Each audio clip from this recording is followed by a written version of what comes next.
జై శ్రీరామ్. విఘ్నేశ్వరుడికి వందనాలతో రవిగాడి అడ్డా తొలి సంచిక. నా ప్రియమైన శ్రోతలారా, స్వాగతం ప్లేలిస్ట్కి మీకు స్వాగతం. ఈ ఎపిసోడ్ టైటిల్ అలా మొదలైంది. నాకు ఊహ తెలిసేసరికి 7 లేక 8 సంవత్సరాల వయసు ఉండొచ్చు. అది సుమారు 1968-69 సంవత్సరాల మధ్య. మాది మధ్యతరగతి కుటుంబం. మా నాన్నగారి పేరు బెహరా వెంకట రమణారావు గారు. వివేకవర్ధిని ఎక్సెల్సియర్ హై స్కూల్లో టీచర్ ఉద్యోగం. మా అమ్మగారి పేరు ప్రభావతి. ఆ రోజుల్లో చాలామంది మహిళలు పెళ్లి కాగానే గృహిణి బాధ్యతలు చేపట్టి ఇల్లు, పిల్లలు, ఇంట్లో ఉండే అత్తమామలు, బంధువుల బాగోగులు చూసేవారు. మా అమ్మ కూడా ఆ కోవకే చెందుతుంది. మాది ఆ రోజుల్లో మిగతా కుటుంబాలతో పోలిస్తే చిన్న కుటుంబమే. నేనుగాక నాకు అక్క, అన్న మరియు చెల్లెలు. ముచ్చటగా మా అమ్మ నాన్నలకి 4 సంతానం. ఇంటిలో మేమే కాక వచ్చిపోయే బంధువులు, మా అన్నయ్యలు, ఇంట్లోనే ఉంటూ చదువుకునే మా నాన్న స్టూడెంట్స్, ఇలా ఎప్పుడూ సందడిగా ఉండేది. ఉన్నంతలో మా అమ్మ నాన్న అందరికీ కడుపు నిండా భోజనం పెట్టి అందరూ సంతృప్తిగా ఉండేవాళ్ళం. ఆ రోజుల్లో అందరూ తమకున్న దాంట్లో నలుగురితో పంచుకొని తినడం జరిగేది. ఇల్లు చూస్తే 2 లేక 3 గదులు ఉండేది. కానీ ఎంతమంది ఇంట్లో ఉన్నా ఇరుకు కానీ సరిపోవడం లేదనే తలంపే లేదు. ఆ రోజుల్లో బ్రతకలేక బడిపంతుల నానుడు ఉండేది. చాలని జీతం. అందులో మా నాన్నగారు పనిచేసేది గవర్నమెంట్ ఎయిడెడ్ స్కూల్. నెల జీతాలు టెన్షన్గా 1వ తారీఖు వచ్చేది కాదు. దాంతో మా నాన్నగారు ఇంట్లో ట్యూషన్స్ చెప్పేవాళ్ళు. ప్రొద్దున, సాయంత్రము ఇంట్లో ట్యూషన్స్. ఇది కాక కనీసము 8 నుంచి 9 గంటలు స్కూల్లో పాఠాలు. పరీక్షలు దగ్గర పడిన రోజులైతే సండేస్ కూడా ట్యూషన్స్ ఉండేది. ఈ ట్యూషన్స్ చెప్పడం మా నాన్న రిటైర్మెంట్ తీసుకునే వరకు సాగిందనుకోండి. ఏమైనా మా నాన్న కష్టజీవి. ఆ రోజుల్లో టీచింగ్ ప్రొఫెషన్కి చాలా గౌరవం ఉండేది. చాలని జీతాలు ఉన్నా ఆ గౌరవం చూసే ఆ వృత్తిలో చాలామంది స్థిరపడ్డారు. అప్పట్లో తెలంగాణలో విద్యార్థులు హై స్కూల్లో ఊర్ల నుంచి వచ్చి హైదరాబాద్లో చదువుకునేవారు. వాళ్ళు ఆ స్కూల్లో ఏదో ఒక మాస్టర్ ఆజమాయిషీ కింద ఉండి చదువుకునేవాళ్ళు. ఆ కోవకు చెందిన వారు మా ఇంట్లో కనీసం 3 లేక 4 విద్యార్థులు ఉండేవారట. మా అమ్మ మాతో పాటు వాళ్ళను కూడా కన్నపిల్లలాగే చూసుకునేది. అందులో నాకు గుర్తున్న వాళ్ళలో మంగళపత్తి గ్రామము, మెదక్ డిస్టిక్ సంబంధించిన రాఘవేంద్రరావు అన్నయ్య, దొంగ సాయిరెడ్డి తదితరులు. పాపం ఆ సాయిరెడ్డికి దొంగ అనే టైటిల్ ఎలా వచ్చిందో తెలియదనుకోండి.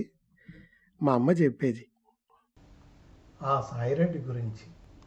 మా అమ్మకి ఎప్పుడూ ఇంట్లో చక్కెర అయిపోయిందని అర్ధరాత్రి 10 గంటలకు తెలిసేదట. ఆ టైంలో షాప్స్ అన్నీ కట్టేసేవారట. చక్కెర తెచ్చే బృహత్తర కార్యక్రమం ఈ సాయిరెడ్డికి ఇచ్చేవారట.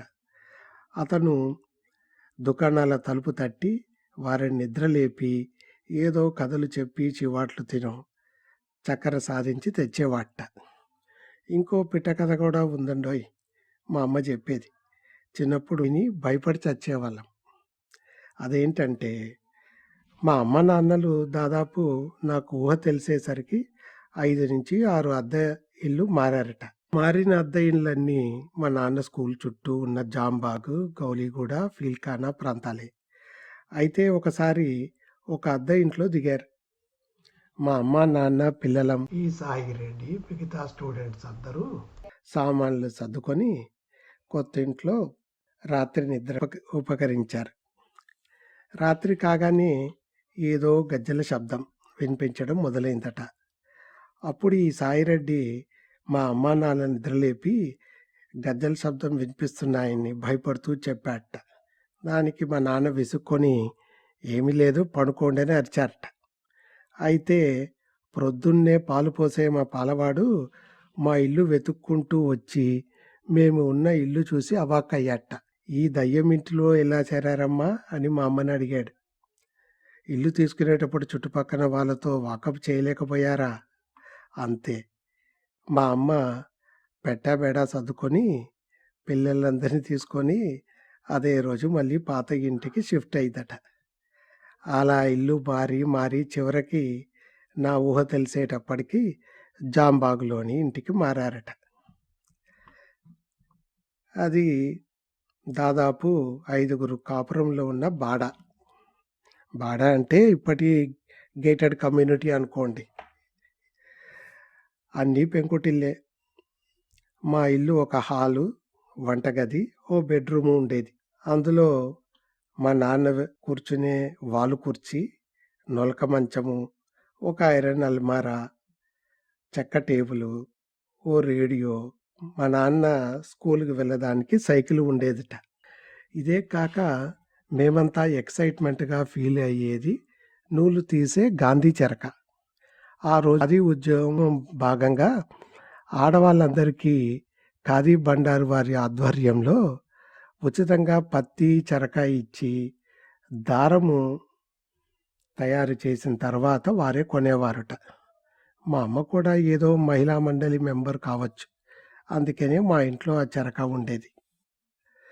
మా బాడాలో మా ఇల్లు కాక ఎడం వైపు ఇంట్లో మలక్పేట మామయ్య, రంగమత్తయ్య వాళ్ళు, కుడివైపు ఇంట్లో పేరు గుర్తులేదు కానీ ఆయనో జర్నలిస్టు. ఎదురుగా ఛాయాదేవి లాంటి అత్తయ్య. కాస్త ప్రక్కకు వెళ్తే ఈశ్వరత్తయ్య వాళ్ళు ఉండేవాళ్ళు. ఎదురుగా కాస్త పక్కకు వెళ్తే మంచినీళ్ళ కుళాయి ఉండేది. ఆ రోజుల్లో మంచినీళ్ళు రోజుకి 2 సార్లు వదిలేవారు. ఇత్తడి అంటే అసలే విరగము ఆ టైంలో. మా 7 పిల్లలు, నేను, మా అన్నయ్య, చెల్లెలతో పాటు మురళి, రఘు, రామచందర్, సీత, గౌరి, చెల్లాయి ఇలా చాలామంది పిల్లలే ఉండేవాళ్ళం. ప్రస్తుతం మలకపేట మురళి తప్ప మిగతా వాళ్ళు ఎక్కడున్నారు మరి. పిల్లలమంతా చేరి తెగ అల్లరి చేసేవాళ్ళం. మేము ఆడిన ఆటలంటూ లేనే లేవు. అన్ని ఆటలు మావే. ఉప్పమ్మ ఉప్పు, దాగుడు మూతలు, ఇసుకలో గూళ్ళు కట్టడం, మారం పీటని రబ్బరు బంతితో వీపులు విమాన మూతలు మోయించుకునే ఆట. అది కాక మా అక్క వాళ్ళ బ్యాచ్తో కలిసి బొమ్మల పెళ్ళిళ్ళు, అష్టాచెమ్మలు, ట్రేడర్ అనే ఆట ఒకటేంటి అన్ని ఆటలు ఆడాం. అన్నిటికంటే గుర్తుండే ఆట బాణాలతో పిల్లలందరం చీపురు పిల్లలని బాణాలు, విల్లులు తయారు చేసుకొని మా జామ చెట్టుకేసి కొట్టేవాళ్ళం.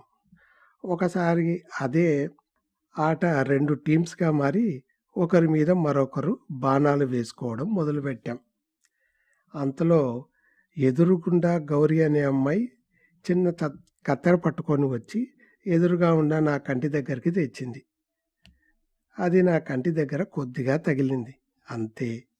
నేను వెంటనే ఏడుపు లెక్కించుకోవడం. పాపము ఆ గౌరి వాళ్ళ నాన్న వచ్చి ఆ అమ్మాయిని స్తంభాన్ని కట్టి చితకబాదారు. ఇప్పుడు అనిపిస్తుంది అంత చిన్న దెబ్బకి అంత పెద్ద ఏడుపు ఏడ్చి కొట్టిచ్చానని. ఇలా ఎన్ని తీపి గుర్తులో. ఇంకో విషయం చెప్పాలి. మా అమ్మ మా నలుగురిలో నన్ను చాలా ముద్దు చేసేది. దానికి ఒక కారణం చిన్నప్పుడు నాతో పడ్డ కష్టాలే. నాకు చిన్నప్పుడు ఆరోగ్యం సరిగా ఉండేది కాదు. ఓసారి తల నిండా కురుపులు వచ్చాయట. మా నాన్న చూస్తే స్కూలు, ట్యూషన్స్తో బిజీగా ఉండేవారు. మా అమ్మ మా చెల్లెల్ని నన్ను ఎత్తుకొని మోంజాయి మార్కెట్ పరిసరాల్లో ఉన్న బన్సీలాల్ హాస్పిటల్కి వారం వారం తీసుకెళ్లేదట. తలలో కురుపులకి అంతకుముందు వేసిన కాటన్ తీసి కొత్త బ్యాండేజ్ వేసేవారట. అప్పుడు నేను బాధతో వెలువెల్లాడిపోతే మా అమ్మ కూడా నాతో పాటు ఏడ్చేదట. ఒకసారి మా నాన్న హాస్పిటల్కి వచ్చి రక్తం చూసి కళ్ళు తిరిగి పడ్డారట. కానీ మా అమ్మ మాత్రం క్రమం తప్పకుండా నన్ను హాస్పిటల్ తీసుకెళ్ళి వైద్యం చేయించిందట. అలాగే నాకు చిన్నప్పుడు నత్తి ఉండేదట. వేరే వాళ్ళతో పోల్చుకొని నాకు మాటలు రావని అందరూ గేలి చేస్తే చాలా నొచ్చుకునేదిట. తర్వాత టాన్సిల్స్ ఆపరేషన్ చేయడం, మాటలు వరదలాగా రావడం జరిగిందనుకోండి. ఏ మాట కామాట. జీవితంలో అమ్మా నాన్నలు చూపించే ప్రేమ ఏమిచ్చినా రుణం తీర్చుకోలేము. అందుకే అంటారు, కనిపించే దేవతలు అమ్మా నాన్నలని. తరాలు మారుతున్నా మారనిది పిల్లలపై చూపే తల్లిదండ్రుల స్వచ్ఛమైన ప్రేమ. ఇలా హాయిగా సాగుతున్న మా జీవితంలో కలకలం. ప్రశాంతంగా ఉన్న హైదరాబాద్ నగరం బగ్గుమంది.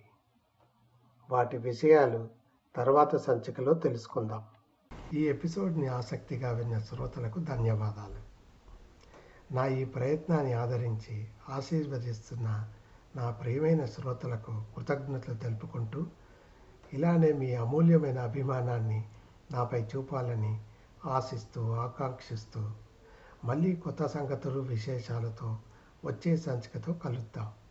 ఇట్లు మీ భవదీయుడు బెహరా వెంకట రవికుమార్, కేర్ ఆఫ్ రవిగాడి అడ్డా. ఈ ఎపిసోడ్ని ఆసక్తిగా వింటున్న మీకు ధన్యవాదాలు. ఇటువంటి అందమైన ఎపిసోడ్స్ని మళ్ళీ మళ్ళీ వినాలనుకుంటున్నారా? అయితే లైక్, షేర్ ఇంకా సబ్స్క్రైబ్ చేయడం మర్చిపోకండి. అలాగే ఆ కింద ఒక బెల్ ఐకాన్ కనిపిస్తోందా? అది కొడితే మా డాడీ కొత్త ఎపిసోడ్ అప్లోడ్ చేయగానే మీకు నోటిఫికేషన్ వచ్చేస్తుంది. Thank you for listening.